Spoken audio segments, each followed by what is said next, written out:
जब से कान्हा का जन्म हुआ है ना, मैं तब से देख रही हूँ, तब से हम पे कोई भी संकट आती है ना, तो अचानक से कोई अपरिचित हमारी सहायता करने आ जाते हैं और जाते समय कान्हा की आज्ञा लेके जाते हैं और कभी कभी तो इसे प्रभु बोल के जाते हैं।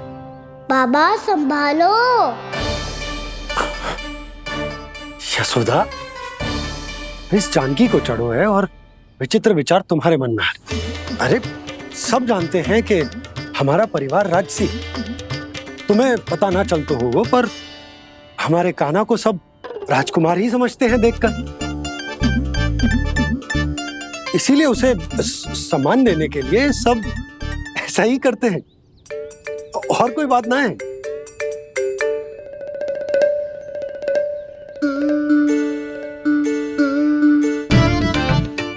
अब जे मेरे लल्ला को ऐसे क्यों घूर रहे हैं? बुरी दृष्टि लगाएंगे क्या?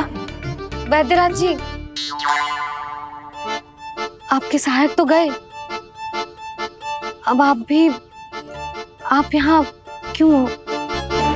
वो क्या है ना, मैं अपने रोगी का निरीक्षण करके पूरी तरह से संतुष्ट होकर ही जाता हूँ।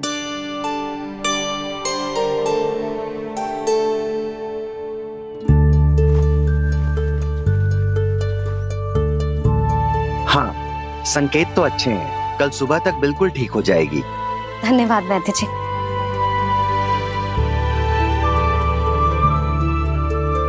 बस तो फिर हम कल पकड़न पकड़ाई खेलेंगे जानकी।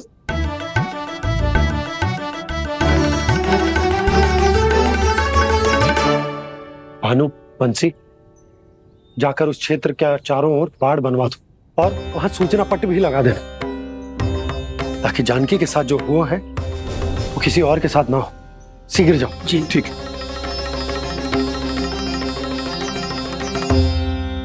बाड़ और सूचना पट लगवाने से समस्या का समाधान नहीं होगा बाबा। निर्दोष पशु सूचना पट देख कर भी कुछ समझ नहीं पाएंगे।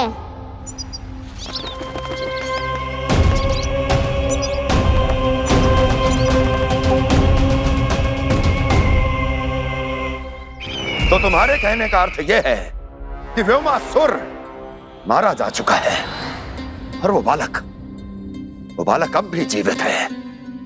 हाँ महाराज, मैंने गोप बालकों को कहते सुना था कि कृष्ण ने छलिया को मोक्ष दे दिया है, पर वृंदावन सुरक्षित नहीं है महाराज। वो एक बहुत बड़ी समस्या से जूझ रहे हैं। कैसी समस्या? गांव के निकट क्षेत्र में किसी विषैले सर्प का निवास है। उसके विष का प्रभाव इतना भयानक है महाराज, जैसे विष ना हो, स्वयं हलाहल हो। मेरी कोई भी औषधि रोगी का उपचार नहीं कर पा रही थी। निकट के क्षेत्र में कहाँ है वो सर्प? गोप मानते हैं कि वो सर्प गांव के निकट यमुना नदी के जल में रहता है। मुझे तो लगता है महाराज, ये कालिया नाग की कथा कोई किंवदंती या लोक श्रुति नहीं, एक सच्चाई है, एक विषैली सच्चाई।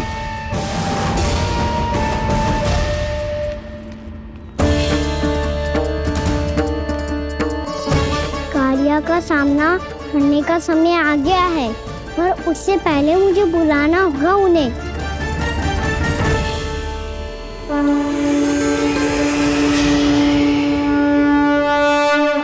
संसार के दारुण भय का नाश करने वाले, सभी कष्टों का हरण करने वाले, विश्व का समस्त ऐश्वर्य प्रदान करने वाले, कमल जैसे लोचन, मुख और चरणों वाले आजानुभूत श्री राम को मैं बार बार नमस्कार करता हूँ। आपदामपहर्तारं दातारं सर्व संपदाम लोकाभिरामं श्री रामं भूयो भूयो नमाम्यहम्। कागभूसोंडी कागभूसोंडी कागभूसोंडी। प्रभु क्षमा करें, मुझे जाना होगा।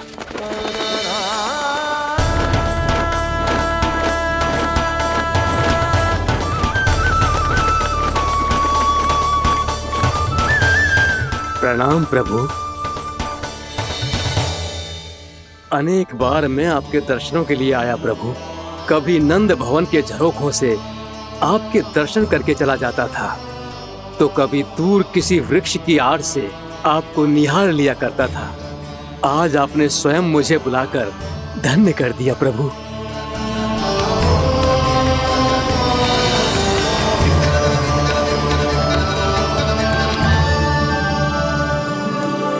मैंने आपको यहाँ एक विशेष कारण से बुलाया है। आपके श्राप से इस कालिया नाग को मुक्त करने का समय आ गया है। ये तो बहुत ही उत्तम समाचार है प्रभु। इतने वर्ष बीत गए, मुझे आज भी स्मरण है वो दिन जब मैंने उन्हें श्राप दिया था। अपने क्रोध पर नियंत्रण खोकर बहुत बड़ी भूल कर दी थी मैंने प्रभु। बीती हुई घटनाओं पर दुखी होके कोई लाभ नहीं है। हमें भविष्य की ओर देखना होगा।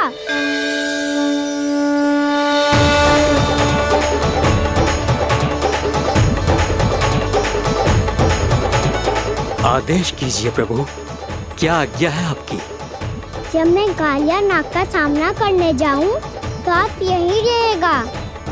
आपको अपने आप पता चल जाएगा कि कब क्या करना है।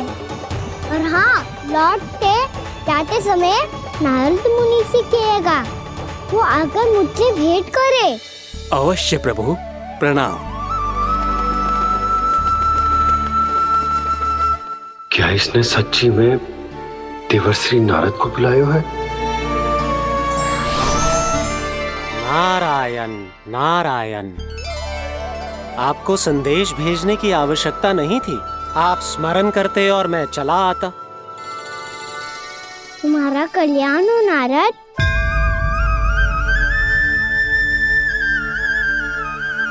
मैंने तुम्हें एक विशेष कार्य के लिए बुलाया है। आज्ञा दीजिए प्रभु। तुम्हें एक बार फिर कंस से भेंट करनी होगी। विचार कीजिए महाराज, क्या आप बिना किसी शंका के कह सकते हैं कि कौन सी पंखुड़ी पहली है और कौन सी आठवीं? उस दुष्ट से भेंट करना स्वयं कीचड़ में उतरने के समान है प्रभु। कमल पुष्प प्राप्त करना हो तो कीचड़ में उतरना पड़ता है नारद। आपका आदेश तो मैं स्वप्न में भी नहीं टाल सकता प्रभु। कंस कालिया नाग के बारे में जान गया है, पर वो उसका सामना करने का साहस नहीं कर पाएगा। मैं आतुर हूँ प्राप्ति, मूर्ख नहीं। मेरी बुद्धि फिर नहीं गई है। मैं स्वयं उस कालिया जैसे महाविषैले सर्प के सामने खड़ा हो जाऊं और अपने ही काल को आमंत्रित कर लूं। तो फिर अपने लाभ के लिए उसका प्रयोग करने का कोई और उपाय सोचिए स्वामी।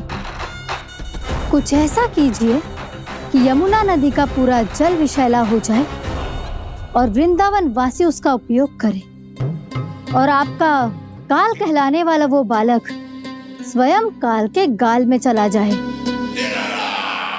उत्तम उत्तम सुझाव है प्राप्ति। अब मुझे उस कालिया तक पहुंचने का मार्ग ढूंढना होगा। उसको विवश करने का कोई उपाय ढूंढना होगा, क्योंकि व्यक्तिगत रूप से उससे भेंट करना असंभव है। असंभव। आप सही कह रहे हैं प्रभु। कंस में उतना सामर्थ्य नहीं कि वो कालिया नाग का सामना स्वयं कर सके। वैसे तो कालिया गरुड़ देव का भी सम्मान नहीं करता, तो फिर वो कंस का सम्मान क्यों करेगा भला? नहीं करेगा, पर कंस तुम्हारा सम्मान अवश्य करेगा नारद। तुम्हारी बातें भी सुनेगा और मानेगा भी। ये मेरी योजना का बहुत ही महत्वपूर्ण भाग है। तुम कंस के पास जाओ और कहो कि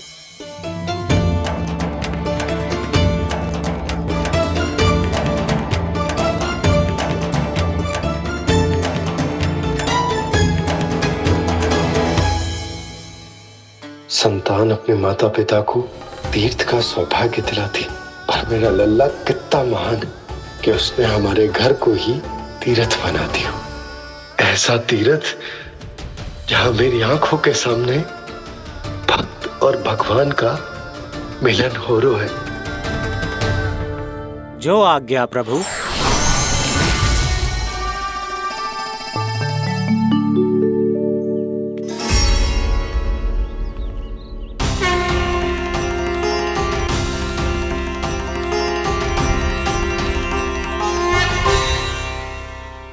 बाबा कान्हा, ये सब क्या चल रहा है? पहले काक भुसुंडी जी और फिर जे नारद जी। क्या योजना बना रहे हो तुम? कान्हा, बता ना लल्ला, क्या सोच रहे तू? कान्हा देख, अगर तुझे अपने बाबा को ना बताना हो ना, तो अपने भक्त को बता दे। क्या सोच रहे हो लल्ला? क्या करने वाले हो आप?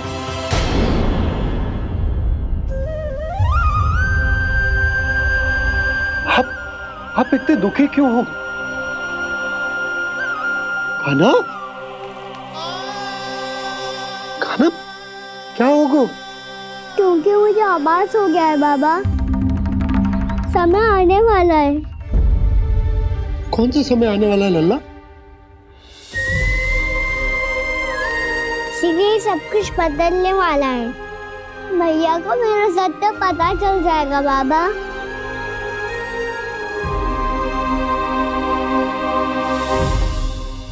पर लल्ला, इसका काक भुसुंडी और कालिया नाग से क्या संबंध है? ऐसा क्या हुआ था और क्या होने वाला है?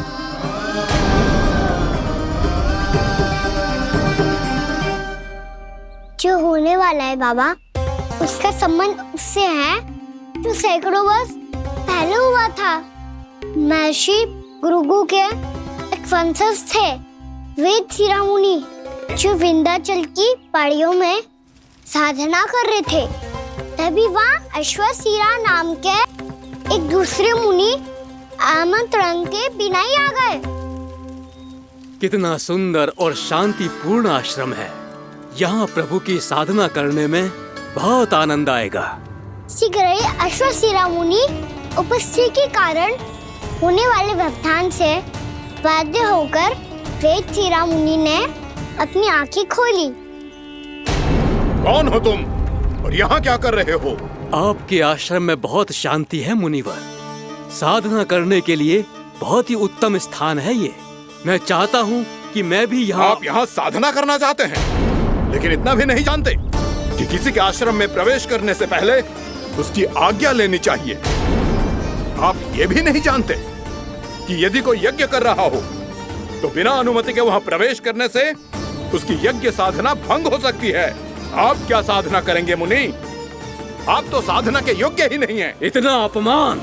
एक मुनि के मुख से इतने कड़वे शब्द शोभा नहीं देते। मैं तुम्हें श्राप देता हूँ, जितनी विषैली तुम्हारी जिह्वा है उतने ही विषैले सर्प बन जाओ तुम। और ऐसा सर्प जो सांस भी ले तो निकट का वातावरण दूषित हो जाए। तुम्हारे इस दुस्साहस के लिए मैं तुम्हें श्राप देता हूँ कि तुम अभी इसी क्षण कौवा बन जाओ, और ऐसा कौवा जो कांव कांव करके अनर्गल प्रलाप करता रहे।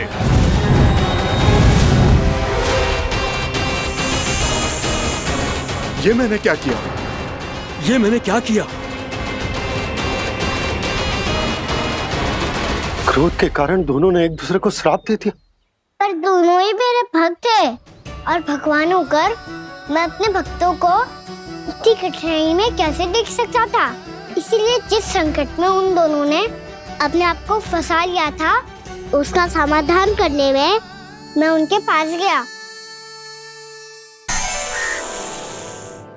देखिए ना प्रभु, ये क्या हो गया हमसे? हमारी रक्षा कीजिए प्रभु, मार्ग दिखाइए हमें। क्रोध पर नियंत्रण ना होने के कारण आप दोनों ने एक दूसरे को बहुत ही भीषण संकट में डाल दिया है। अब दोनों ही तपस्वी, तप के बल से दिए गए आपके श्राप को लौटाना भी संभव नहीं है। प्रभु कोई तो उपाय होगा, हम आपके शरण में हैं प्रभु। अपराध तो हमसे हुआ है प्रभु, पर अब आपसे ही आशा है। कुछ ऐसा कीजिए भक्त वत्सल, जिससे हम दोनों के श्राप का प्रभाव कुछ कम हो जाए। आप दोनों ही मेरे भक्त हैं, इसलिए आपकी पीड़ा का निवारण करने का एक उपाय है मेरे पास। वेद शिरोमुनि, जब आप कालिया नाग बनेंगे तो आपको मेरे चरणों को अपने शीश पर धारण करने का सौभाग्य मिलेगा। और अश्र शिरोमुनि, आप काग योनि होने के बाद भी आप श्रेष्ठतम ज्ञान और सर्वाधिक यौगिक सिद्धियों के स्वामी होंगे और प्रवचन दिया करेंगे। इसके बाद अश्वशिरा मुनि काकभूषुंडी बन गए, जिन्होंने आगे चलकर स्वयं गरुड़ देव को रामायण सुनाई। और मुनि वेदशिरा, महर्षि कश्यप और देवी कत्रियों के पुत्र कालियानाग बनकर जल में, और अब वही कालियानाग जमुना जी में, जिनके कारण जानकी के प्राण लगभग चले ही गए थे। अब कालियानाग को उचित स्थान पर भेजने का समय आ गया है बाबा। पर ये तो अच्छी बात है कान्हा, वेदशिरा मुनि को दिया हुआ तुम्हारा वचन भी पूरा हो जाएगा, जमुना जी की शुद्धि भी हो जाएगी। इस सब के बाद भी तुम दुखी क्यों हो? क्योंकि इसके बाद मैया के सामने मेरा रहस्य खुल जाएगा बाबा। उन्हें पता चल जाएगा कि उनका बालक कोई साधारण बालक ना है। भविष्य में जो होने वाला है उसे सबके सामने घटने से रोकना मेरे लिए भी संभव ना होगा। मैया को सब पता चल जाएगा। क्या पता चल जाएगा रे मुझे?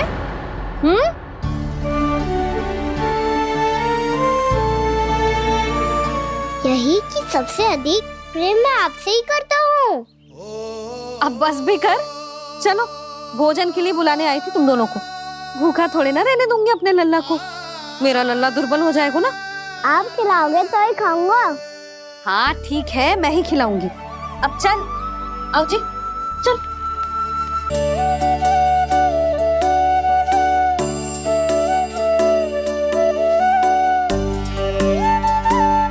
मैया खेलो ना मेरे साथ। मैया सुनो ना, मेरी बात ना मानोगी? अभी बहुत कार्य पड़े लल्ला, देख जानकी को औषधि भी देने जानो है ना। औषधि मैं दे दूंगा, फिर तो खेलोगी ना आप मेरे साथ? पिछले कुछ दिनों से अपनी मैया का अधिक से अधिक प्रेम पाने का प्रयास करो है कान्हा। इसका तो एक ही अर्थ हो सकता है कि कछु बहुत बड़ो होने वालों है। कान्हा रुक जा लल्ला। कान्हा क्यों तंग कर रहा है? मैया को पहन लेना। कान्हा, कान्हा, ये क्या करो तूने?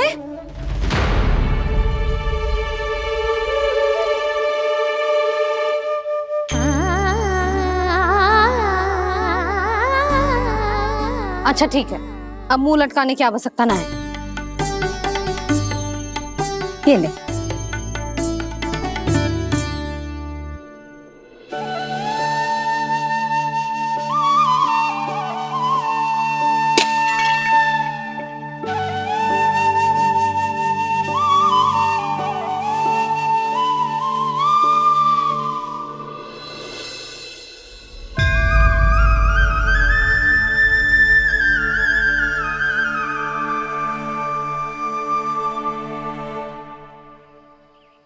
तंग करे मैया को खिजाए, खेले रूठे मनाए,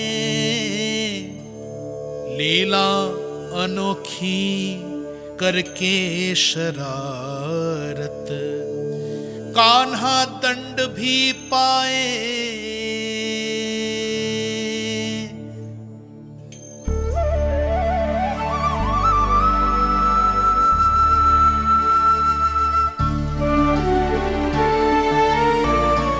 रूठना मनाना, खेलना खिलाना, पहले शरारत करके क्रोध दिलाना और फिर क्षमा मांग लेना, ये सब जानबूझकर कर रहे है कान्हा। जैसे जीवन भर के लिए अपनी मैया की ममता को अपने हृदय में समेट कर रखना चाहते हो। कैसे कैसे करूं उस कालिया से मित्रता, कैसे करूं उसका उपयोग?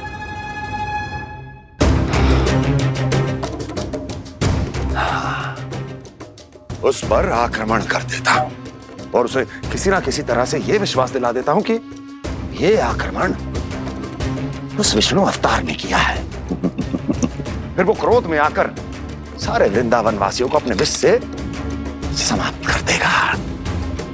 उचित है, ये उचित है। नारायण हरि, नारायण हरि।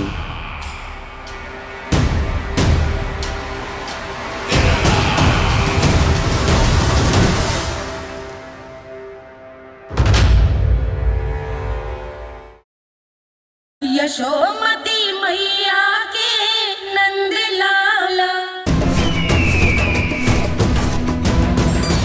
नारायण हरि, नारायण हरि।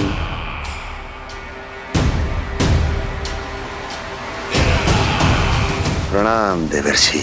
किस योजना में कितना लाभ है और कितनी हानि, यह आंकलन करते करते थक गए होंगे मथुरा नरेश।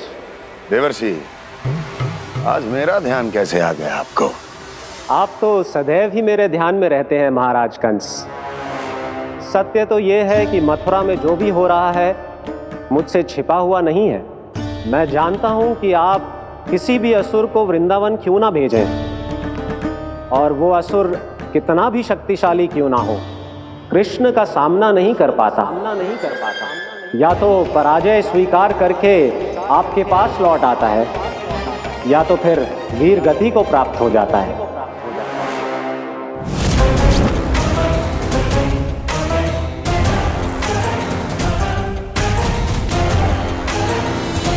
वाह, मुझे मेरी असफलताएं स्मरण कराने आए हैं, मेरे घाव को खुरेदने आए हैं, उन पे नमक छिड़कने आए हैं। मित्र को शत्रु समझने की भूल मत कीजिए महाराज कंस। मैं तो आपकी सहायता करने आया हूं। हाँ, और मेरी सहायता। कृष्ण विष्णु अवतार है, आप विष्णु के भक्त हैं। मैं हूं विष्णु द्रोही, फिर भी तो आपके आराध्य को हानि पहुंचाना चाहता है, उसकी सहायता करना चाहते हैं आप। क्या आप निश्चित रूप से कह सकते हैं कि आप ब्रह्मांड के सभी नियमों को अच्छी तरह समझते हैं? अवश्य। आपके लिए बस इतना ही जानना पर्याप्त होगा कि मैं जो कुछ भी कर रहा हूं उसके लिए मेरे व्यक्तिगत कारण हैं। मैं तो बस आपके हित में पिछली बार की तरह एक सुझाव लेके आया था, पर यदि आप मेरा सुझाव सुनना भी नहीं चाहते तो आपकी इच्छा। नारायण हरि, नारायण हरि। कारण चाहे जो हो, इनके पिछले सुझाव के कारण ही आज मेरे शत्रुओं की संख्या कम है। अन्यथा मैं देवकी के अन्य पुत्रों को भी जीवित छोड़ देता, और आज वो सब अपने भाई के साथ मिलकर उसकी शक्ति को अनेक गुना बढ़ा देते। ठहरिए देवऋषि,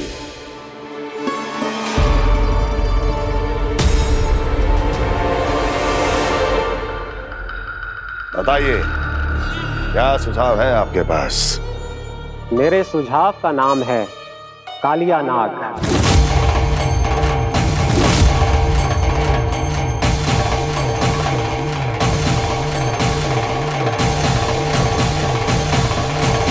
उसके विषय में मैं जानता हूं देवर्षि। तो समस्या यह है कि मैं स्वयं उससे मिलने नहीं जा सकता, उससे भेंट नहीं कर सकता। उस कृष्ण की हत्या के लिए उसको वृंदावन जाने के लिए तैयार नहीं कर सकता। तो मत जाइए उसके सामने, और ना उसे भेजिए कृष्ण के सामने। हर बार आप किसी न किसी असुर को अपने शत्रु के क्षेत्र में भेजते हैं, जहां शत्रु उसका सामना करने के लिए पूरी तरह से तैयार होता है और आपका असुर मारा जाता है। इस बार शत्रु को युद्ध स्थल चुनने का अवसर मत दीजिए महाराज। इस बार योजना का जाल ऐसे बुनिए कि कृष्ण स्वयं उसके पास जाने के लिए विवश हो जाए। कालिया नाग स्वयं काल है, मृत्यु का दूसरा नाम है। उसके विष का उपयोग अपने लाभ के लिए कीजिए महाराज। वैसे कालिया के विष की अधिकता का अनुमान तो होगा ही आपको।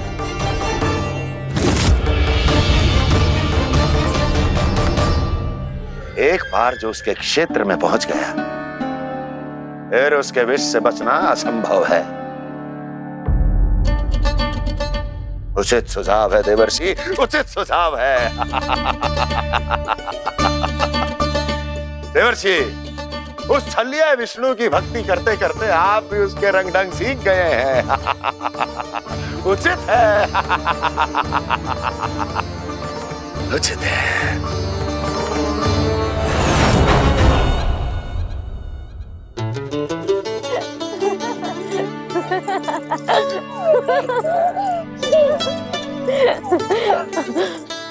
बस बस, बहुत आनंद ले लियो लल्ला।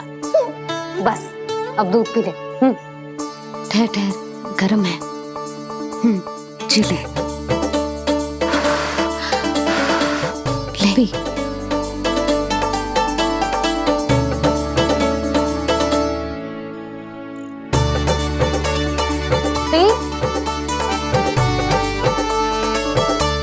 मैं ना होती तो ना जाने क्या होता तेरा।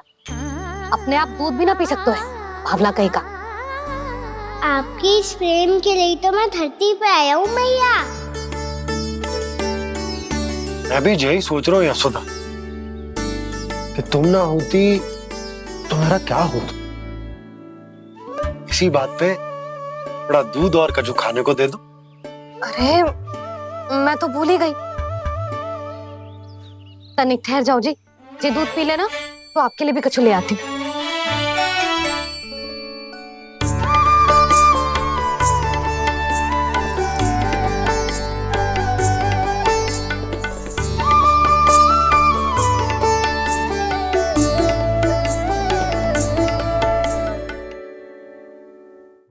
प्रणाम महाराज। आपकी आज्ञा के अनुसार बिल्कुल वैसा ही पत्र तैयार किया है जैसा आप चाहते थे।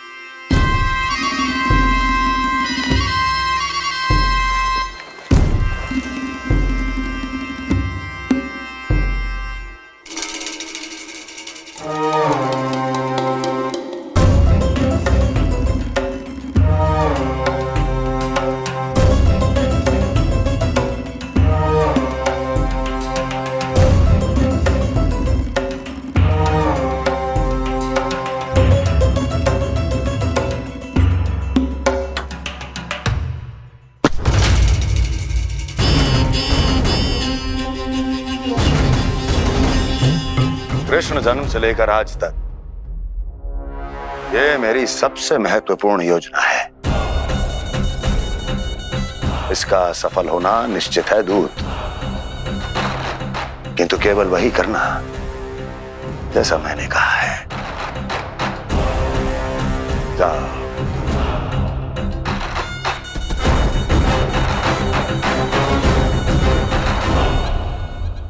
कान्हा,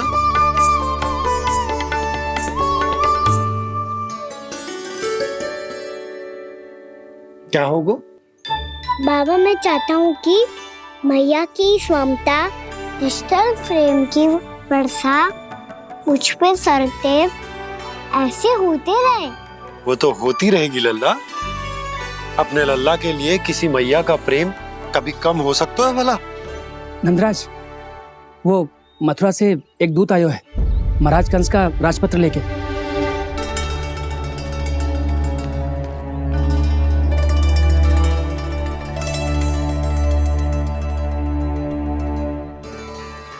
कान्हा अब क्या करने वाला है? तेरे बाबा कहाँ गए? हाँ? कंस मामा का खेल आरंभ हो गया है, पर मैया वो सब सुनेगी तो व्यर्थ चिंतित हो जाएगी। बस थोड़ा बाहर गया मैया, कछु खा लिये से। बाहर इस समय? मैया क्या होगा? मैया देखो ना, पीठ पे कुछ हो रहा है। मेरा हाथ ना पकड़ो, आप करो ना। यहाँ? क्षमा करना मैया, पर अभी बाबा को ही संभालने दो ये सब। कहिए, क्या संदेश लाए हैं आप? नहीं नंदराज नहीं। महाराज कंस का आदेश है कि ये संदेश सभी गांव वालों के साथ ही पढ़ा जाए। ठीक है, मैं गांव वालों के सामने पढ़ दूंगा, पर मुझे तो दीजिए पढ़ने के लिए। महाराज की आज्ञा का पालन करना आपके लिए भी आवश्यक है नंदराज। सभी गांव वासियों की सभा बुलाइए। बंसी, सभी गांव वालों की सभा बुलाओ। राजपत्र में ऐसा क्या संदेश भेजो है कंस ने? अब मेरे पत्र को पढ़कर सब भौचक के रह जाएंगे। और वो कृष्ण, उस कृष्ण के पांव के नीचे से तो भूमि खिसक जाएगी, आकाश फट पड़ेगा, बिजलियां गिर जाएंगी। प्राप्ति, ओ प्राप्ति, कंस का पत्र स्वयं को बहुत अधिक शक्तिशाली समझता है ना वो। अब देखता हूं कैसे वो इस महासंकट का सामना करता है। वो कृष्ण, वो अपनी मृत्यु स्वयं चुनेगा या मृत्यु की वेदी पर चढ़ा देगा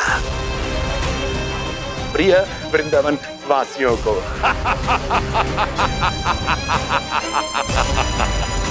अब आएगा आनंद प्राप्ति, अब आएगा आनंद। सबको इकट्ठा करवा के ही पढ़वाएगो। अवश्य ही कोई विशेष संदेश दिया होगा कंस ने। मैं भी यही सोच रही हूँ सुलक्षणा जी, कछु ना कछु तो विशेष है, पर जे हो क्या सकता है? हाँ, बात तो सही है। ऐसा क्या हो सकता है? सभी गांव वासियों के सामने पढ़ा जाए, कछु तो विशेष अवश्य लग रहा है। बाहर तक कोलाहल क्यों हो रहा है? मैया, मैया, अब क्या होगा? मैया देखो ना, सर पे कछु हो रहा है। लल्ला, नारायण ने तुझे हाथ दिए हैं ना? पीठ की बात अन्य थी। अपने सिर की सेवा स्वयं कर। सर पे तो हाथ पहुंच रहा है ना?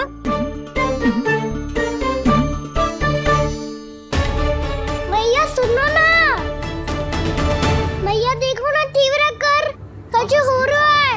मैया देखो ना, तीव्र कछु हो रहा है।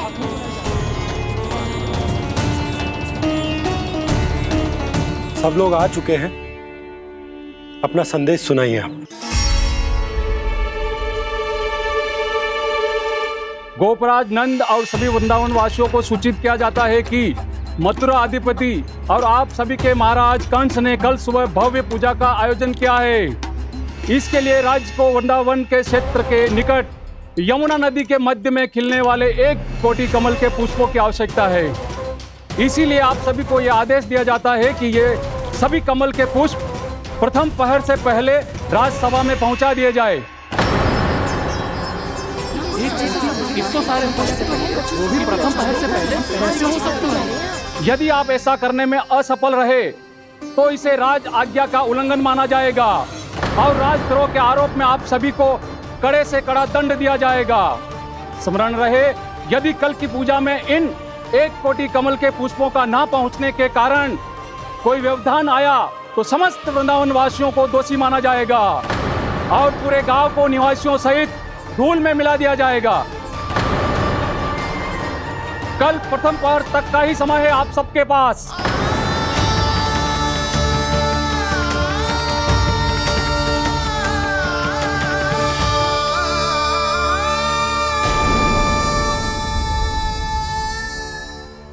कमल पुष्प, वो भी कल प्रथम प्रहर में? ऐसे कैसे संभव है? और कोई साधारण पुष्प ना, यमुना नदी के मध्य खिलने वाले विशेष कमल के फूल चाहिए उन्हें। लेकिन यमुना नदी में तो कालिया नाग ने विष घोल के रखा है, तो फिर कैसे हो पाएगा? जी असंभव है। हमारी मृत्यु का संदेश भेजा राजा कंस ने। सदैव की भांति इस समस्या पर भी गांव के बड़े ही विचार करेंगे। बालकों का यहाँ होना उचित ना है।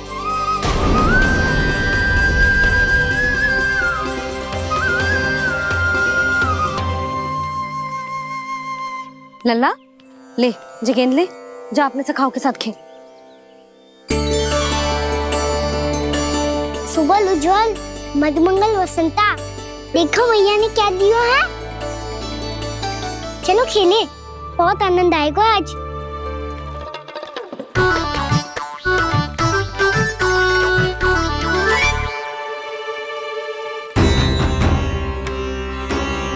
भानु, बंसी, जाओ और शीघ्र ही वो घेरे का कार्य समाप्त करो।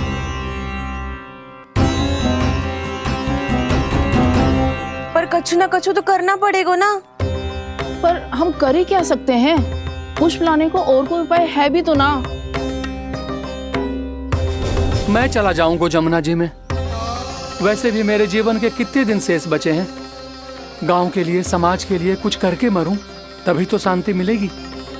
ना काका, यदि आप उस विषैले जल में छलांग लगा भी दोगे, किंतु 1 कोटि कमल पुष्प एकत्रित कर पाना आपके लिए संभव ना है।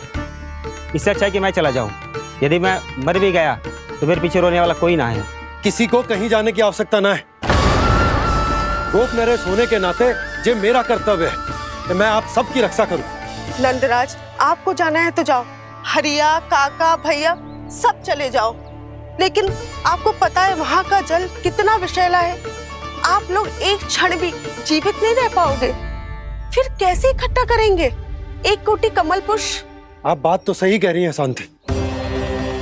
उस दुष्ट कंस ने ऐसी मांग रख के हम सबको फंसा दी। हम में से कोई भी क्यों ना चला जाए और इस संकट का समाधान ना निकले को। कान्हा, बताना कौन सा खेल खेलें? गेंद पकड़ खेलते हैं। पर एक बात सुन लो सब, कोई भी तीव्र गति से ना फेंकेगा गेंद को। भैया ने फ्रेम बनाई है मेरे लिए। सब तैयार हो? हाँ।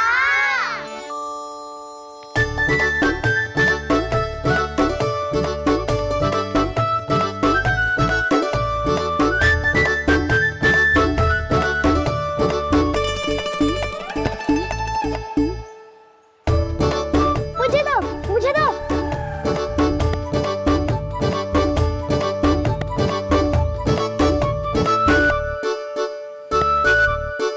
मुझे दो, मुझे दो।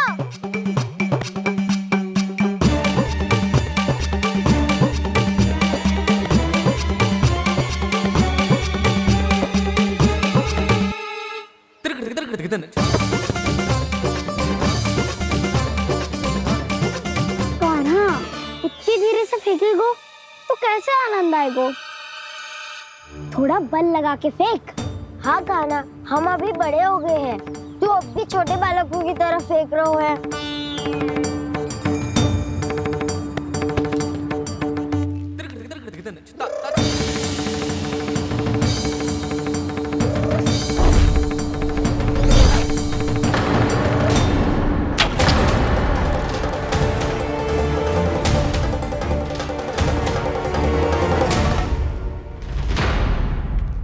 दीदी जी क्या करो कान्हा?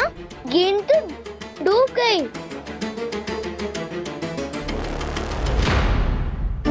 अच्छा, तो ये सब इसकी योजना का भाग था ताकि ये कालिया का सामना कर पाए। तुम सबने तो कही थी तीव्र गति से फेंको। देखो फिकवा दी ना मेरी गेम। मुझसे नदी में। अब मुझे जाके लानी पड़ेगी। रुक जा कान्हा, रुक जा कान्हा। जी क्या बोल रहे थे कान्हा? इसमें तो बहुत संकट है। कोई भी संकट मेरी मैया का उपहार खोने से बड़ा ना है। बहुत प्रेम से बना के उन्होंने दी थी। हे नारायण, कोई उपाय समझ में ना आ रहा है। भैया, हम कैसे करेंगे हम अपने गांव की रक्षा? कीड़े पड़ेंगे उस दुष्ट को। यदि उसके कारण किसी के प्राण चले गए तो कौन सा फल मिलेगा उसे इस पूजा का? तुम सही कह रही हो यशोदा। और हमारे पास कोई और दूसरा विकल्प भी तो ना है। यदि हमने मथुरा की राज आज्ञा का पालन ना किया तो इसका दुष्परिणाम पूरे गांव को भुगतना पड़ेगा।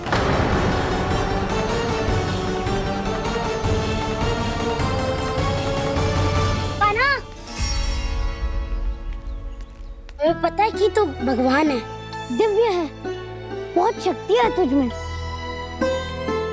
पर फिर भी हम तुझे विषैले जल में ना जाने दे सकते। कुछ होगा तो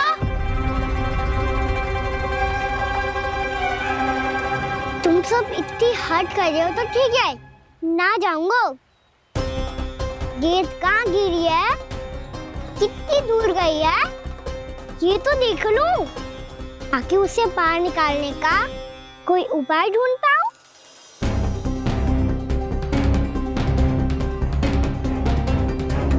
हाँ।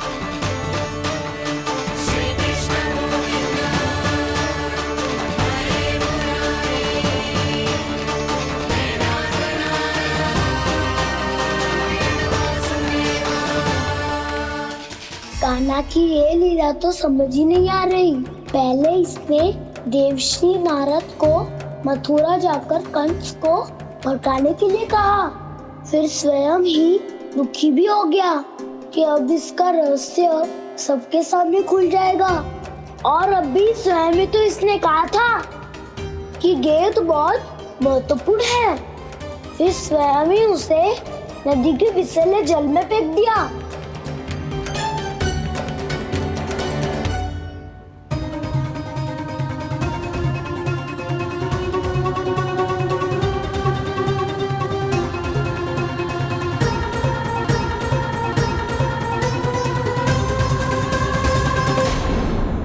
यशोमती मैया के नंद लाला।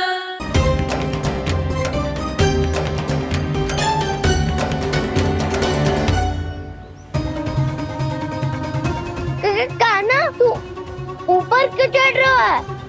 अरे ऊंचाई से देखूंगा तभी तो गेंद दिखेगी।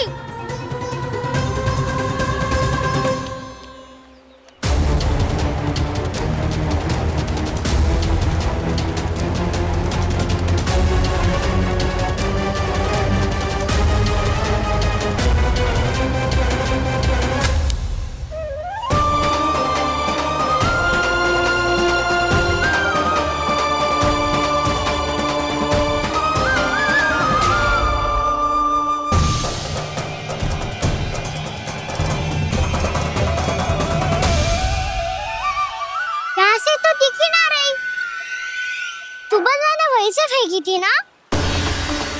ना वहाँ से फेंकी थी। कहाँ से? नहीं कहना वहाँ से।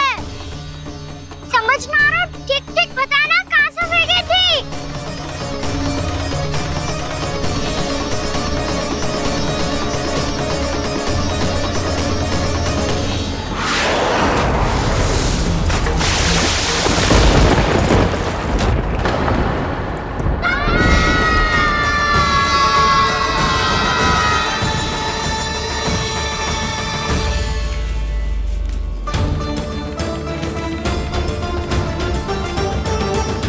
कालिया नाग के क्षेत्र में जाकर कोई भी जीवित वापस ना लौट सको।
क्या किया वाना ने? कालिया नाग तो उसे देखते ही निकल जाएगा।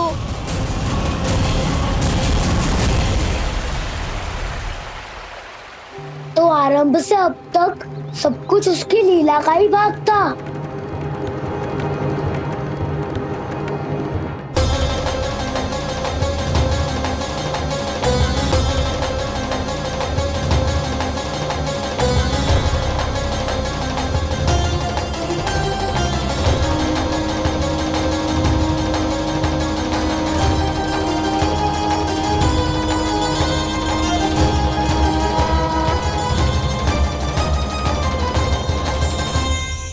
इतना सुंदर रूप, मन मोहने वाली मुस्कान, अद्भुत तेज और भगवान जैसी दिव्यता। कौन हो तुम? हाँ, तुम्हें देखकर तो हम सब सम्मोहित ही हो गए।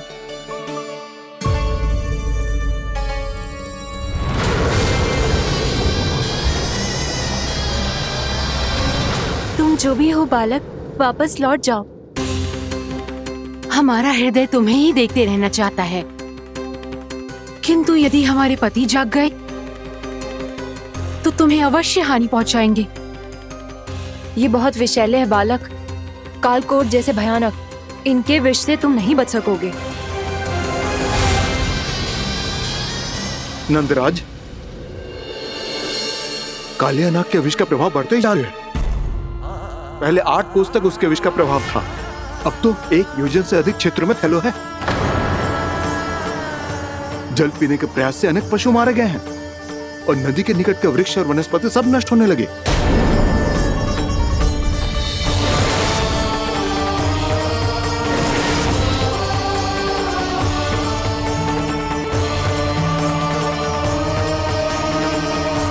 इनके विष की तीव्रता इतनी अधिक है बालक कि इनके संपर्क में आने वाले को तड़पने का भी अवसर नहीं मिलता। इनके विष की अग्नि क्षण भर से भी कम समय में प्राणवायु को जलाकर राख कर देती है।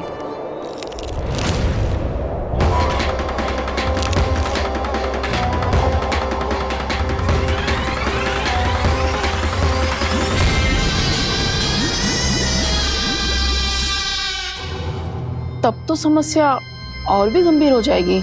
मैंने तो सुनो है कि कालिया नाग कम से कम 2 योजन लंबा है, सैकड़ों फन है उसके।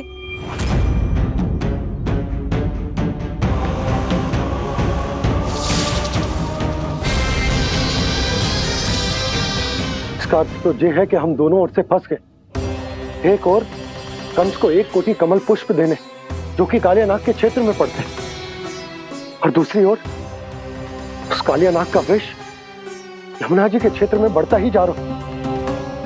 इसके कारण हम ही नहीं, निर्दोष पशु पक्षी भी संकट में। इन दोनों समस्याओं का एक ही समाधान है, उस कालिया नाग का सामना करना। और ये ना समझ आ रहा कि हम ये करेंगे कैसे, क्योंकि ये बात साधारण मनुष्य के बस की ना है। हमारे लिए ये असंभव है।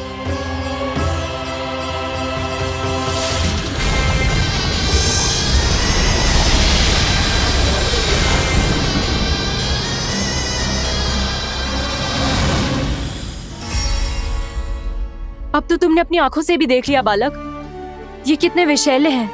नींद में भी विष उगलते हैं। इससे पहले कि तुम्हें कुछ हो जाए, चले जाओ यहाँ से, मान लो हमारी बात। आप सब मुझे जानती भी नहीं और फिर भी मेरी इतनी चिंता कर रही हैं आप। माँ की ममता भेदभाव नहीं जानती।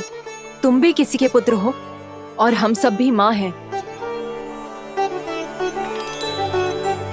एक माँ को हर बालक में अपनी ही संतान दिखाई देती है, इसलिए हम तुमसे विनती करते हैं, वापस चले जाओ, बचा लो अपने प्राण।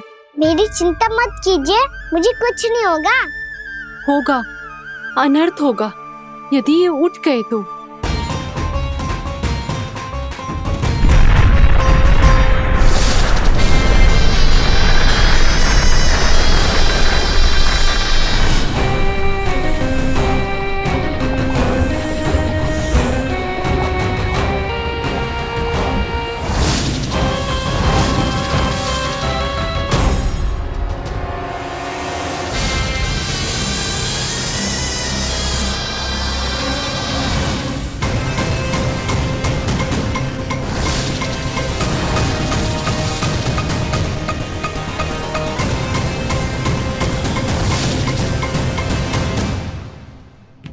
सामने होते हुए भी अपने इश्क को केवल वही देख सकता है जो अपना अभिमान त्याग चुका हो। पर पूर्व जन्म में मेरा भक्त होने के नाते मेरा सत्य स्वरूप देख पाने में मुझे इसकी सहायता करनी चाहिए।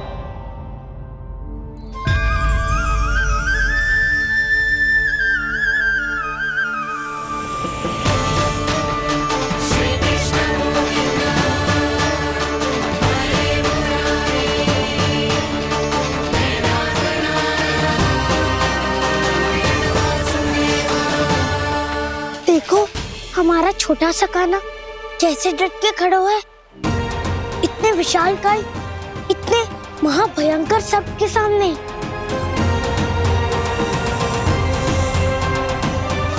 ये कोई भगवान नहीं है जो इसके सामने हाथ जोड़ रही हो तुम सब।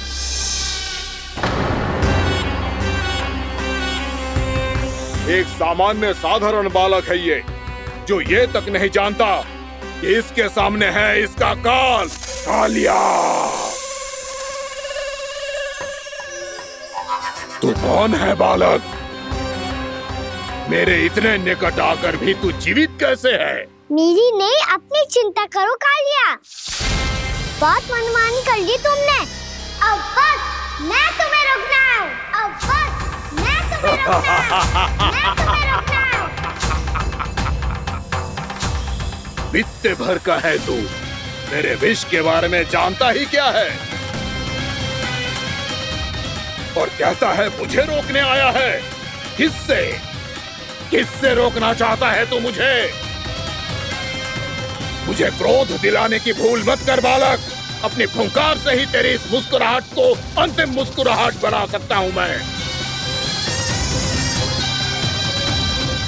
शीघ्र बता, कौन है तू और किसने भेजा है तुझे? तुम्हें आवाज दी है कि अपनी पुकारों से तुम कितना विष भूल चुके हो। पवित्र यमुना नदी को कितना दूषित कर दिया तुमने। और यही नहीं, तुम्हारे कारण निकट के जीव जंतुओं, वृक्ष, वनस्पतियों सबको हानि पहुंच रही है। तो क्या? मुझे उससे क्या? मुझे है आपत्ति है मुझे तुम्हारे इस व्यवहार से, और इसीलिए तुम्हें यहाँ से जाना होगा, यहाँ से जाना होगा।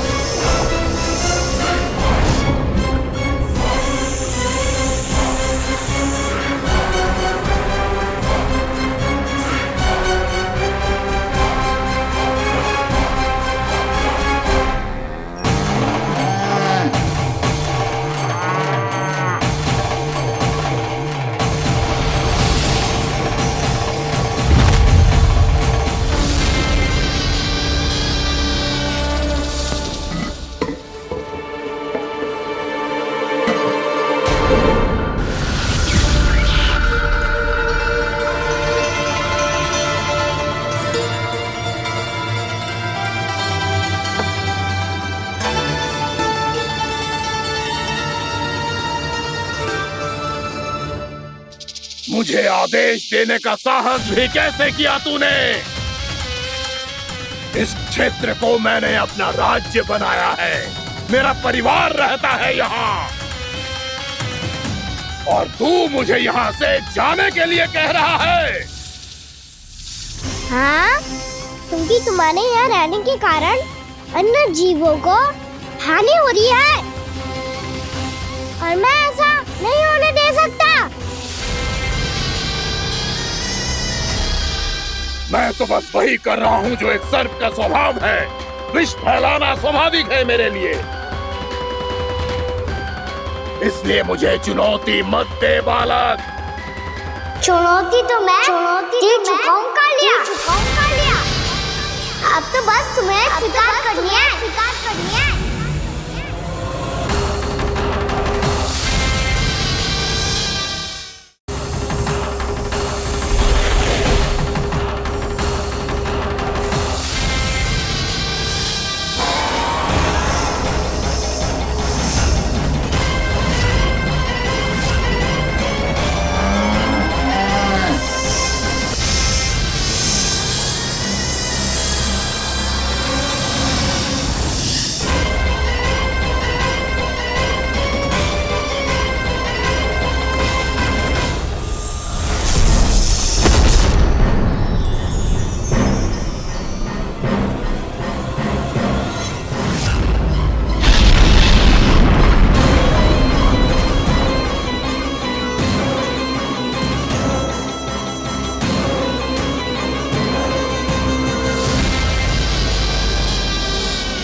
करने दे रहा हूँ।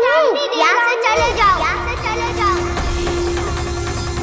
अपनी भूल को पहचानो कालिया।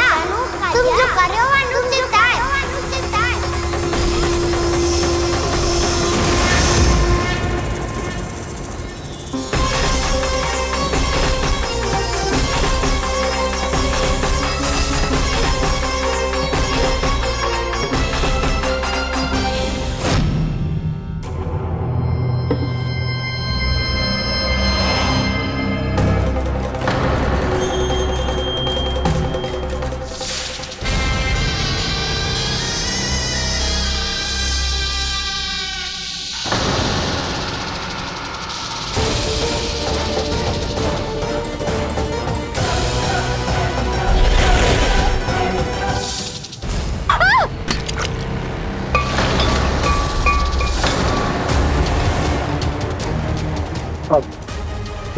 मैं आता हूँ।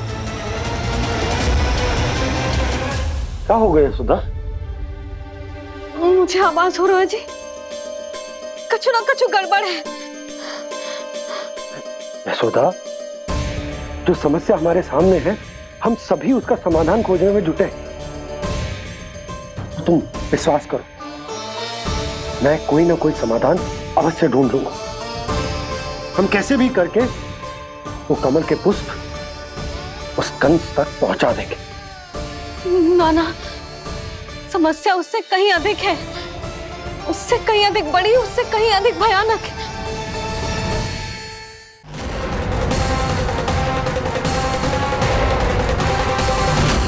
विस्की ये बूंद से ही सबके प्राण चले जाते हैं। इसने तो विस्की धारियां फेंकी है खाना पे। कान्हा कैसे बच्चे को अधिक विष से? इसका विष तो क्या, ये सर स्वयं भी छू तक नहीं पाएगा हमारे कान्हा को।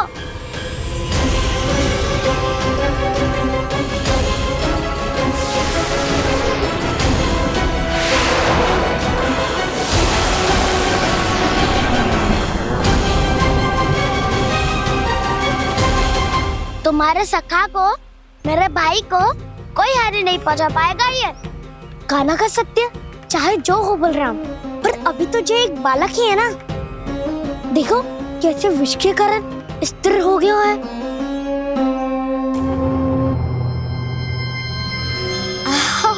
हाउ सर्फ ने कितनी आसानी से अपनी पूंछ से बांध लिया है। मुझे यहाँ से भगाना चाहता था ना तू? अब मैं तुझे दिखाऊंगा अपना सामर्थ्य। ये मूर्ख किसे बांधना चाहता है अपनी पूंछ में? उन्हें जिनका विस्तार सारे ब्रह्मांड में है, या उन्हें जो स्वयं अनंत है? पर देवराज, प्रभु ऐसा करने ही क्यों दे रहे हैं कालिया को? आप सब भूल रहे हैं देवगण। कालिया पूर्व जन्म में प्रभु का बहुत बड़ा भक्त था। उसी भक्ति का फल मिल रहा है अब इसे। वैसे भी भक्तों के मन का भाव सबल हो तो भगवान तो सहज ही बंध जाते हैं।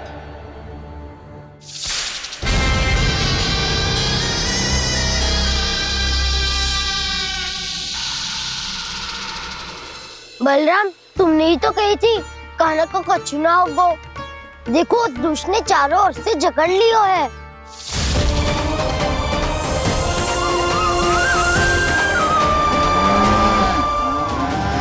ये क्या कह रही हो तुम?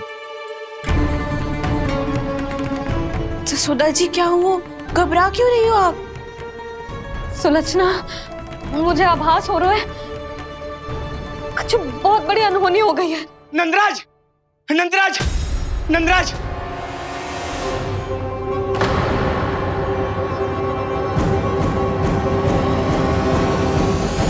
नंदराज, कान्हा ने जमुना नदी में छलांग लगा दी है। कान्हा ने जमुना नदी में छलांग लगा दी है। कान्हा ने जमुना नदी में छलांग लगा दी है। कान्हा जमुना में कूद गया है। मुझे लगा था आज कछु गड़बड़ होने वाली है। मुझे आज कान्हा को ना जाने देना चाहिए था।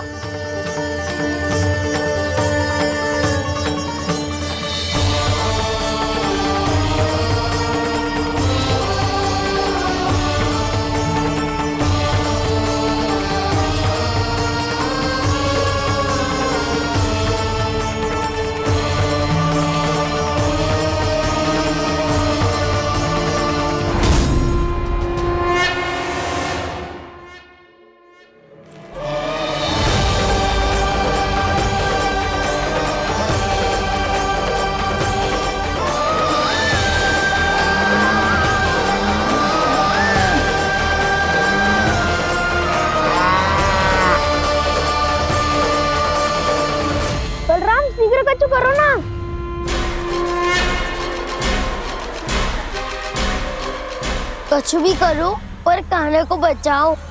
नाग बहुत भयंकर है, कान्हा अकेले ना संभाल पाएगा इसे।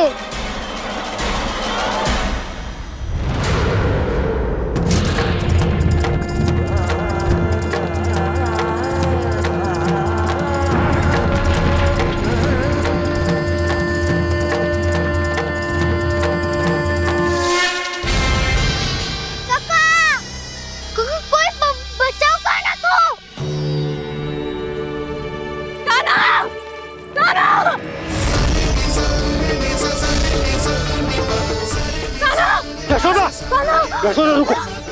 छोड़ दो मुझे, छोड़ दो मुझे। रुक जीजी, संभालो, बावली हो गई क्या? जीजी संभालो। कान्हा, कान्हा।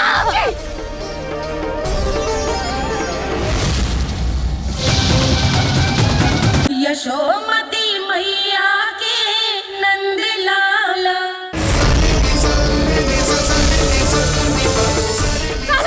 यशोदा, यशोदा रुको। छोड़ दो मुझे, छोड़ दो मुझे। रुक जीजी, संभालो, बावली हो गई क्या? जीजी संभालो। कान्हा, कान्हा। देखो अब कैसे तुम्हारे अस्थियों को तोड़कर छोटे छोटे टुकड़ों में बदल दूंगा मैं।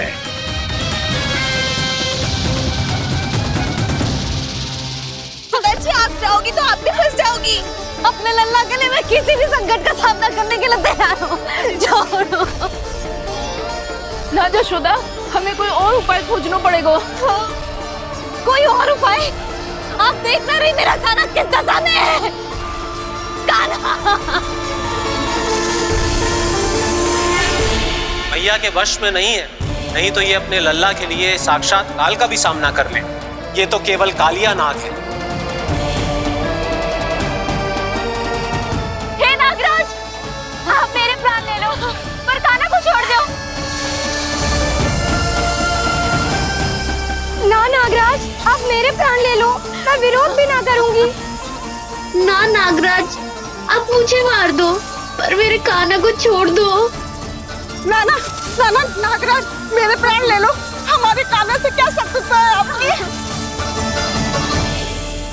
प्रभु के लिए जो प्रेम यशोदा मैया के हृदय में है, वही इन सभी गोपियों के हृदय में भी है।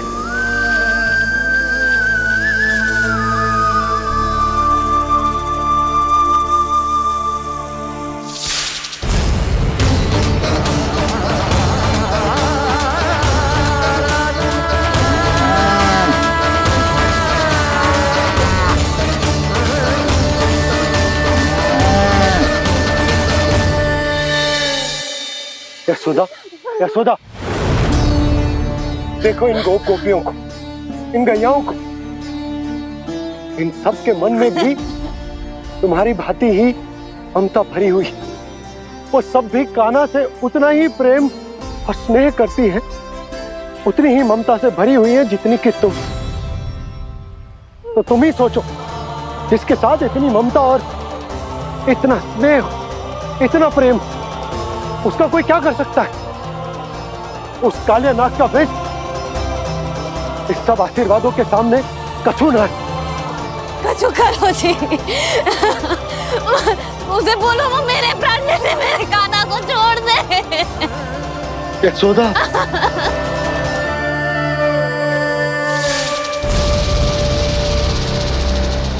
केवल इन्हीं में नहीं देवराज, नाग पत्नियों के हृदय में भी ममता का वही प्रेम उमड़ रहा है। देखिए। मैं आपके हाथ जोड़ती हूँ स्वामी, इस बालक को छोड़ दीजिए। ये अवश्य ही कोई दिव्य आत्मा है स्वामी। हम आपसे विनती करते हैं स्वामी, इस नन्हे बालक को हानि मत पहुंचाइए स्वामी। मेरी पत्नियां मेरे ही शत्रु के लिए विनती कर रही हैं। अब यदि इसके पक्ष में एक शब्द भी कहा तुम सबने, तो मैं इस बालक से पहले तुम सबके प्राण ले लूंगा। हो रहा प्रसन्न नाग कालिया, विजय को निश्चित जान। रोते बिलखते व्याकुल सब, संकट में देख कान्हा के प्राण।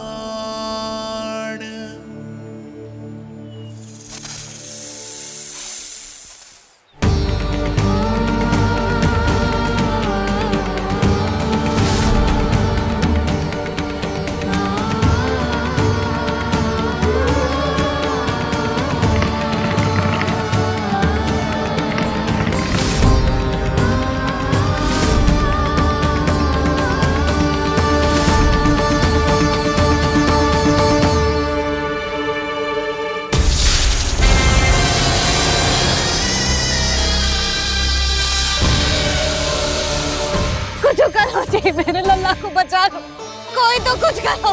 जीजी संभालो जीजी ना। यशोदा, यशोदा तुम शांत हो जाओ, मैं कान्हा को वापस लेकर आऊंगा, मैं रक्षा करूंगा उसकी।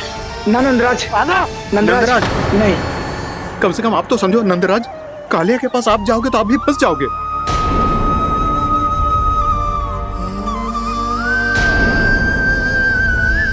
बलराम, तेरा भाई इतनी भीषण संकट में है और तुझे जरा भी दुख ना हो रहा? क्या आप सब अब तक नहीं समझ पाए कि कान्हा सच में कौन है? छोटे बाबा, आप तो उसका सत्य जानते हैं ना?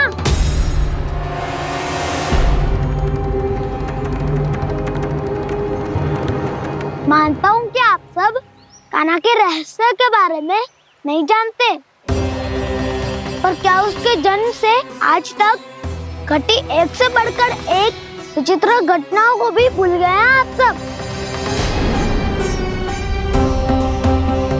भूल गए हैं कि कैसी पूतना जैसी राक्षसी उसका कुछ बिगाड़ नहीं पाई, कैसे तरनावती जैसा भयानक राक्षस उसे एक खरोच भी नहीं दे पाया था।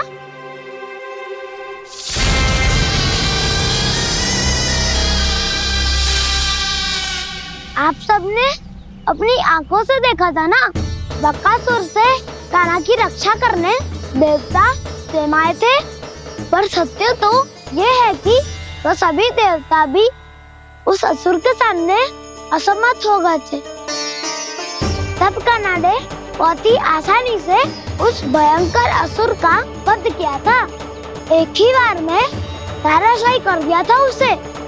तो आप सभी सोचिए, बार बार ऐसे असाधारण कार्य करने वाला बालक साधारण कैसे हो सकता है? अब तो आरंभ से ही सारा सत्य जानते हैं छोटे बाबा। रहस्य छुपाने में सदैव कान्हा की सहायता करते आए हैं आप, और आज आप स्वयं ही उसके सत्य को भूल रहे हैं। और तुम सब भी तो जानते हो कान्हा की शक्तियों के बारे में, तो क्या तनिक भी विश्वास न आया अपने सखा पे? बलराम, जे तू क्या कह रहे है? मैंने जो कहा उसका एक एक शब्द सत्य है छोटी माँ। यदि प्रभु की इच्छा हुई तभी कुछ ही क्षणों में सब कुछ अपनी आंखों से स्वयं अनुभव कर लेंगे आप।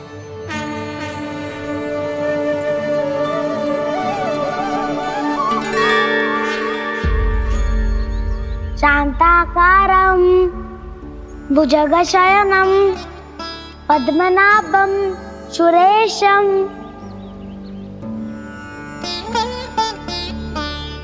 विश्वाधारं गगनसदृशं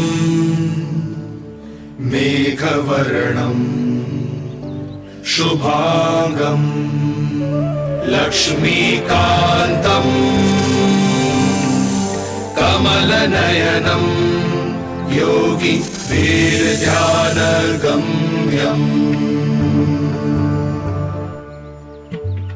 वन्दे विष्णुं भवभयहरं सर्वलोकैकनाथम्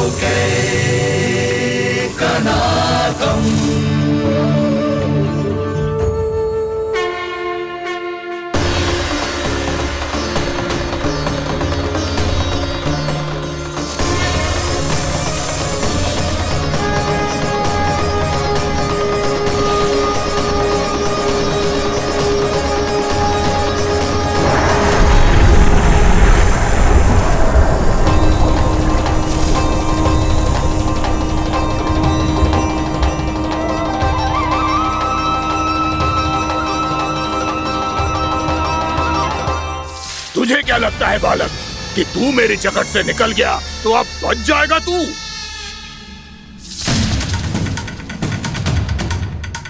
मेरे विष से अपनी प्राण रक्षा करने में सफल रहा, मेरी जगत से भी छूट गया, पर मेरे दंश से नहीं बच पाएगा।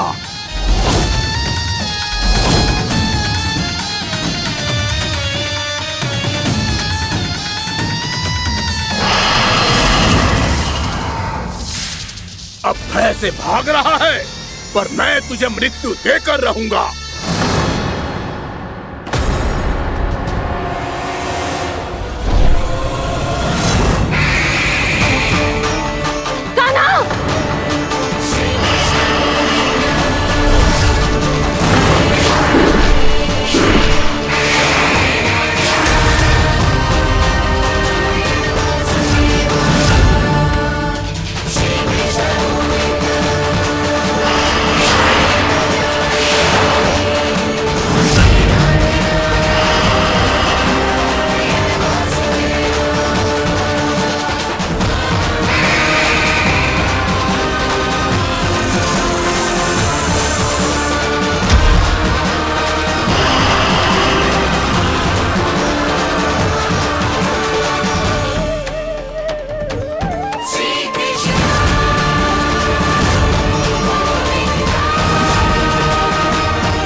मेरा नन्हा सा कान्हा कितनी देर भाग पाएगा?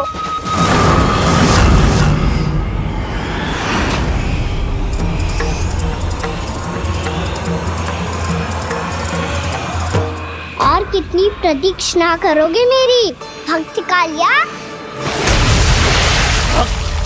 भक्त नहीं, काल हूं मैं तेरा। जब अहंकार का मुकुट बुद्धि को ढक लेता है तो भक्त अपने भगवान को भी नहीं पहचान पाता। व्यर्थ की पहेली में मत उलझा बालक, ना मैं भक्त हूँ और ना तू भगवान।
जिसके लिए इतने व्याकुल हो रहे थे, उसे छूकर कालिया नाग का हलाहल जैसा विष भी चरणामृत बन गया है और यमुना जी के जल में फैल चुके विष के प्रभाव को भी नष्ट कर रहा है।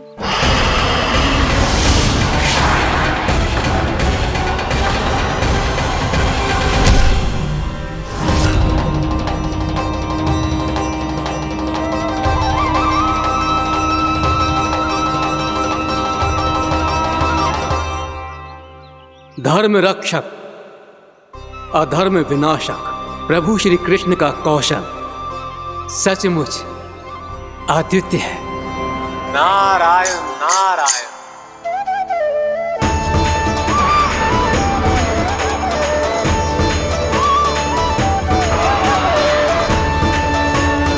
मेरा भार तुम्हारे भीतर के अहंकार का प्रतीक है कालिया। अब तुम्हारा अहंकार, तुम्हारा अर्पण मेरे पाँव के नीचे है और तुम्हारी पूंछ अर्थात तुम्हारे प्राण मेरे हाथ में। अब तुम क्या करोगे भक्त?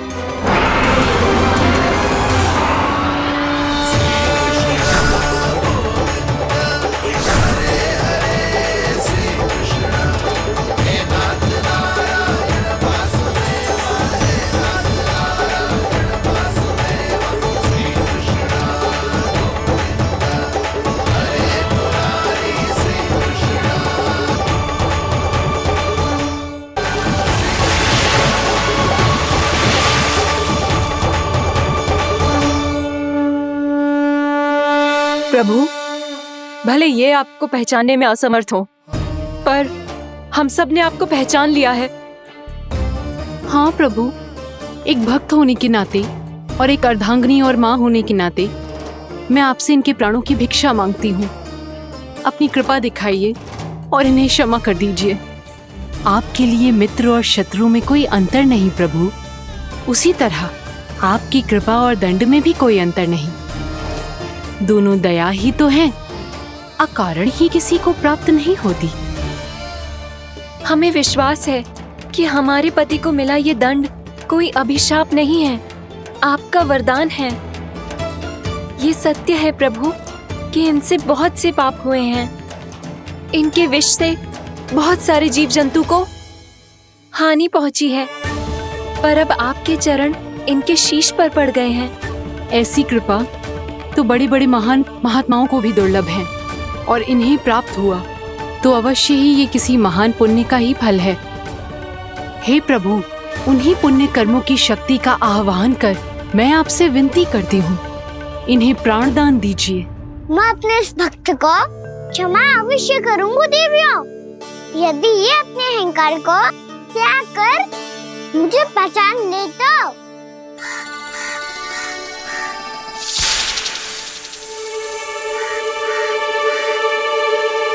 मैं तुम्हें श्राप देता हूँ, जितनी विषैली तुम्हारी जिह्वा है उतने ही विषैले सर्प बन जाओ तुम।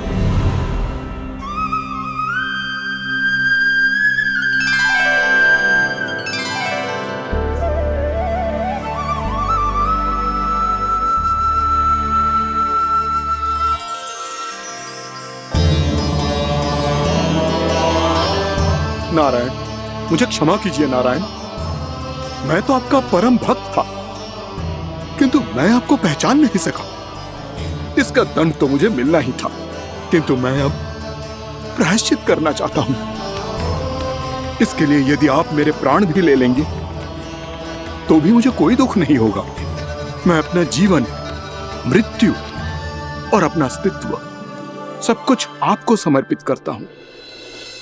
मैं तुम्हारे क्रोध के कारण श्राप मिला, जिसे विशाल सर्प के रूप में तुम्हारा जन्म हुआ, और सर्प का तो स्वभाव है विष फैलाना।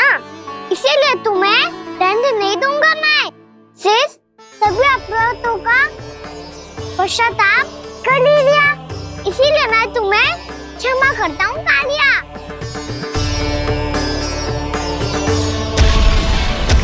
पर तुम्हें यहाँ से दूर समुद्र के बीच जाकर रहना होगा, जहाँ किसी निर्दोष का जीवन तुम्हारे विष से प्रभावित ना हो। मैं चाहकर भी आपकी इस आज्ञा का पालन नहीं कर सकता। मैं असमर्थ हूँ प्रभु, क्योंकि यदि मैं इस क्षेत्र को छोड़कर गया तो मेरी मृत्यु निश्चित है। आपसे क्या छुपा है प्रभु? आप तो जानते हैं कि सर्प जाति और आपके वाहन गरुड़ के बीच अनंत शत्रुता चल रही है, जिसका प्रारंभ नागों के द्वीप नागालय से हुआ था। उस द्वीप पर छोटे जीवों को निगल जाने के लिए सर्प थे, और गरुड़ को सर्पों का स्वाद बहुत प्रिय था, इसलिए वो बार बार नागद्वीप जाने लगा था। पर इस कारण पूरी सर्प जाति उससे आतंकित हो गई थी। इसलिए जब भी गरुड़ वहां पहुंचता तो सभी सर्प छिप कांपने लग गए। जब गरुड़ को इसका आभास हुआ तो उसे बड़ा क्रोध आया और वो उत्तेजना में भरकर सर्पों का शिकार करने लगा। भूख ना होने पर भी उन्हें मारने लगा। अब सर्पों के प्राण हरना उसके लिए खेल बन गया था। इस भीषण समस्या का समाधान ढूंढने के लिए पूरी सर्प जाति महान सर्प वासुकी के सामने इकट्ठी हुई। हे महान वासुकी, हमारी सहायता कीजिए। नागद्वीप पर गरुड़ ने आतंक मचा दिया है। पहले तो वो हमें अपना भोजन बनाता था, लेकिन अब हम उसके खेल का साधन बन चुके हैं। भूख हो या ना हो, जब तब आकर वो हमारे प्राण हर लेता है। अनुचित हिंसा के इस प्रथा का आरंभ सर्पों ने ही किया है। पहले आप सबने पूरे द्वीप पर अधिकार कर लिया, फिर आहार के साथ साथ आनंद के लिए भी आप सभी ने निर्दोष जीवों की हत्या की। और जब सृष्टि का संतुलन बनाए रखने के लिए गरुड़ आपको अपना आहार बनाने आया, तो आप सब अपने प्राणों की रक्षा के लिए छिपने लगे। तो फिर गरुड़ का उत्तेजित होना तो स्वाभाविक ही था। नागनाथ, जो हमने अन्य जीवों के साथ किया वही अब हमारे साथ हो रहा है, परंतु ये भी तो सृष्टि के संतुलन के विरुद्ध ही है ना? अवश्य है, इसलिए मैं गरुड़ से चर्चा करूंगा। धन्यवाद प्रभु।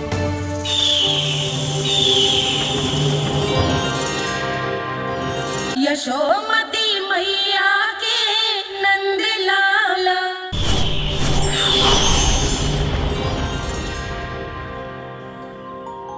श्री नारायण के वाहन पक्षीराज गरुड़, मैं संपूर्ण सर्प जाति की ओर से आपसे एक निवेदन करने आया हूँ। कहिए, क्या कहना चाहते हैं आप? हे पक्षीराज, यदि आप हम पर ऐसे ही आक्रमण करते रहे तो शीघ्र ही हमारी प्रजाति समाप्त हो जाएगी।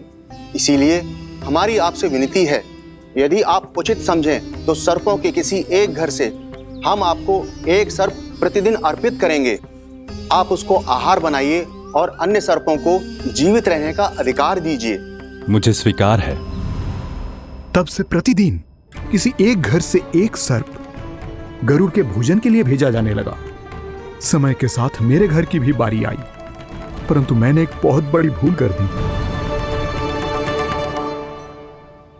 समय आ गया है स्वामी, आज गरुड़ के आहार के लिए इसे चुना गया है। कौन है यह गरुड़ और क्यों दूं मैं इसे कोई भेंट?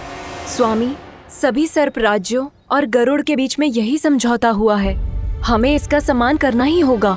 मैंने कोई समझौता नहीं किया, मैंने कोई वचन नहीं दिया और ना ही मैं किसी गरुड़ से भयभीत होता हूँ।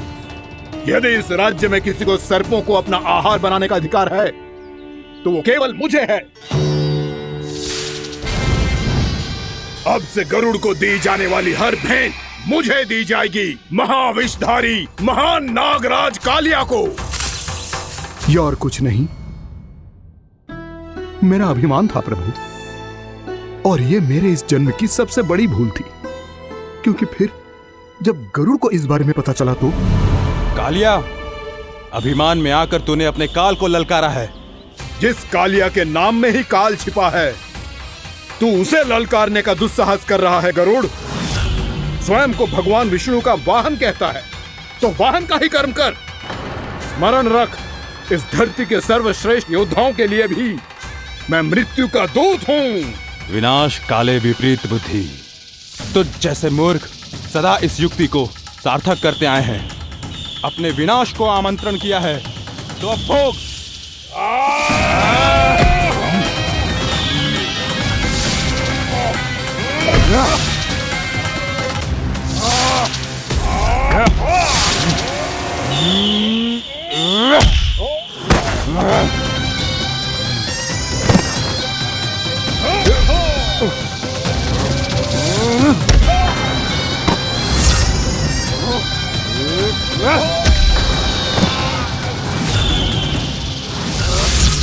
जिसने मेरा भोजन चुराने की धृष्टता की है वो इसी योग्य है।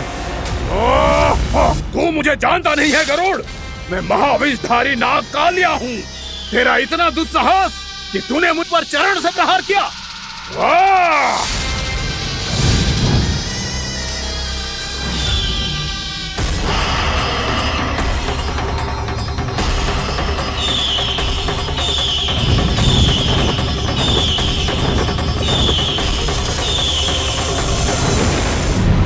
मैं अपने अभिमान में भूल गया था कि गरुड़ मुझसे कहीं अधिक शक्तिशाली है।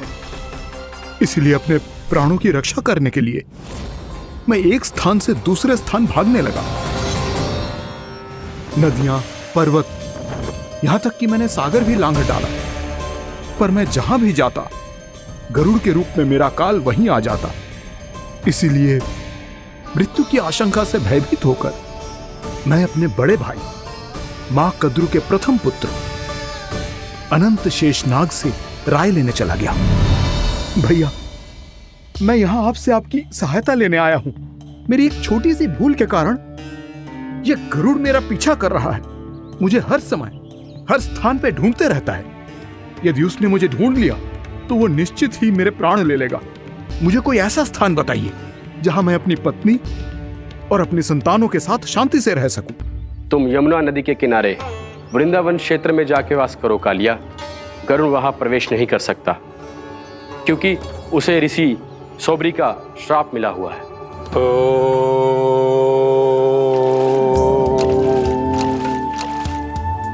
ध्यान और तपस्या का नित्य कर्म करते हुए ऋषि के मन में मछलियों के प्रति प्रेम भाव इतना बढ़ गया कि वो भूल गए सभी जीव खाद्य श्रृंखला का भाग होते हैं, और मछलियां भी इस नियम की अपवाद नहीं है। उन्हें मछलियों की अटखेली इतनी अच्छी लगने लगी कि वो इस क्षेत्र के मछुआरों को भी मछली पकड़ने की अनुमति नहीं देते थे।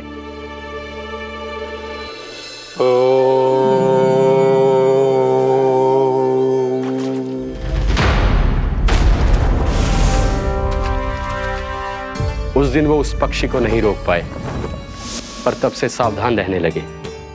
यहां तक कि अपने साधना से भी अधिक ध्यान वो पक्षियों पर केंद्रित करने लगे। ठहरो!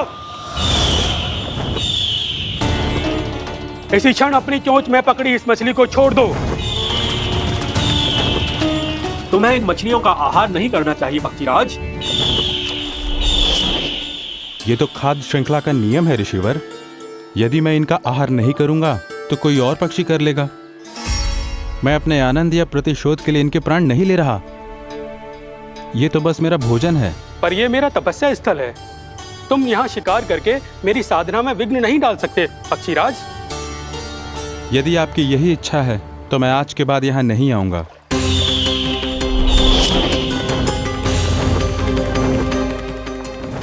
पर आज ये मछली मेरे आहार के रूप में पकड़ी जा चुकी है।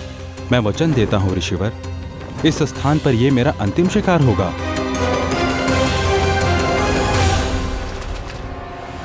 आज के बाद यदि तुमने वृंदावन की निकट उड़ान भी भरी तो तुम सैकड़ों टुकड़ों में फटकर मारे जाओगे पक्षीराज। ये मेरा श्राप है।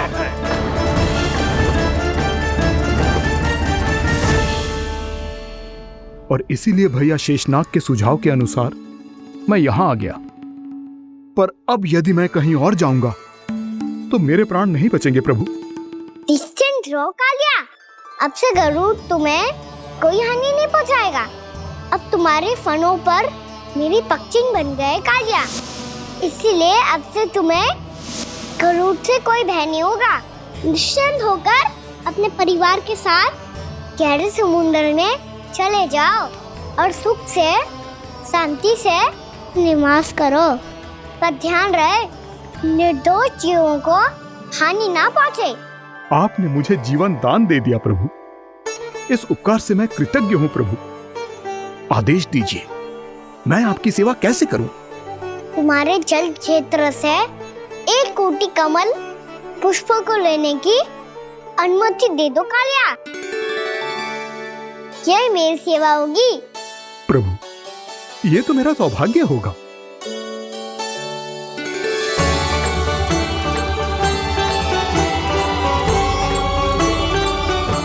एक कोटि के स्थान पर हम 3 कोटि कमल पुष्प ले आए प्रभु।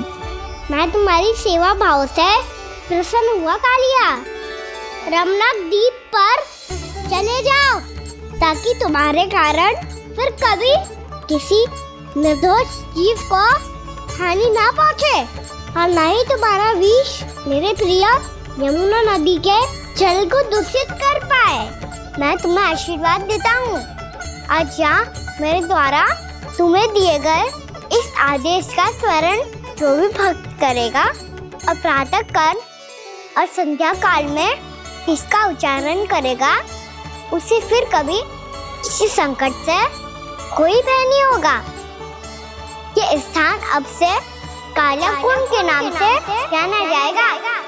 यहाँ पर स्नान करने वाला और देवताओं को इस क्षेत्र से जल का अधर देकर प्रसन्न करने वाला भक्त यदि मेरा स्मरण करके पास रखेगा तो वो अपने सभी पापों से शीघ्र ही मुक्त हो जाएगा।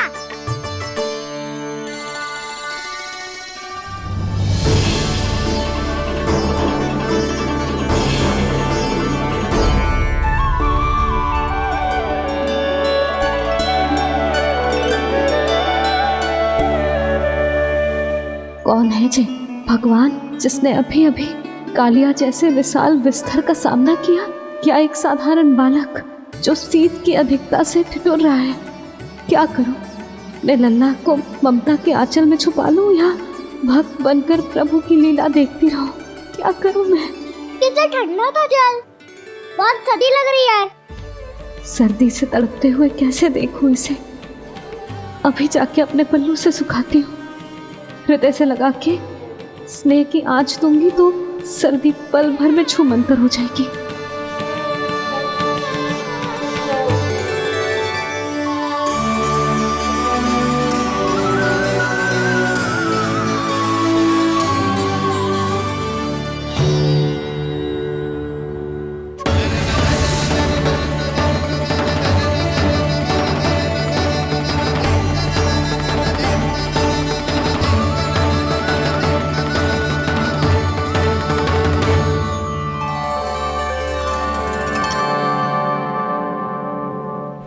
मेरी आवश्यकता ना है इसे, ये तो सच्ची में भगवान ही है जिसकी ठंड दूर करने के लिए स्वयं द्वादश आदित्य प्रकट हो गए हैं।